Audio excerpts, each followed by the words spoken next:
जो बाइडन की ज़िंदगी पे एक मुख्तसर सी वीडियो। जो बाइडन 20 नवंबर 1942 को पेंसिल्वेनिया में पैदा हुआ। 1952 में इसकी फैमिली रोज़गार के सिलसिले में डेलावेयर शिफ्ट हो गए।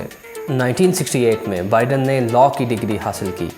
1970 आज से 50 साल पहले बाइडन डेमोक्रेट्स में फेमस होना शुरू हुआ, फिर सिटी काउंसिल में मुंतखब हुआ और फिर एक साल बाद बाइडन ने अपनी ज़ाती लॉ फर्म बनाई और फिर उसके बाद बाइडन को डेलावेयर की डेमोक्रेटिव पार्टी ने सेनेट का इलेक्शन लड़ने को कहा। बाइडन ने हामी भर ली और मुकाबला रिपब्लिकन के बहुत स्ट्रॉन्ग कैंडिडेट के साथ था और 1972 में बाइडन को इस इलेक्शन में कामयाबी हुई।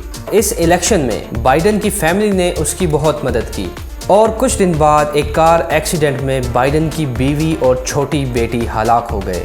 बाइडन के 2 बेटे और बाइडन खुद शदीद ज़ख्मी हालत में हस्पताल मुंतकिल हो गए और फिर बहुत मुश्किलात के बाद बाइडन ने हॉस्पिटल से ही हल्फ लिया। फिर 1977 में बाइडन ने जिल जैकब से दूसरी शादी की जो इनकी हालिया बीवी हैं। बाइडन 30 साल तक सेनेटर के तौर पर खिदमात इंजाम देता रहा। फॉरेन अफेयर्स कमेटी का चेयरमैन भी रहा। 8 साल तक सेनेट की जुडिशरी कमेटी का चेयरमैन भी रहा और 2008 से 2016 तक बराक ओबामा का वाइस प्रेसिडेंट भी रहा। बराक ओबामा ने अपनी सदारत के इख्तिताम पे बाइडन को उनकी खिदमात पे अमेरिका का सबसे बड़ा अवार्ड दिया जिसे मेडल ऑफ फ्रीडम कहा जाता है।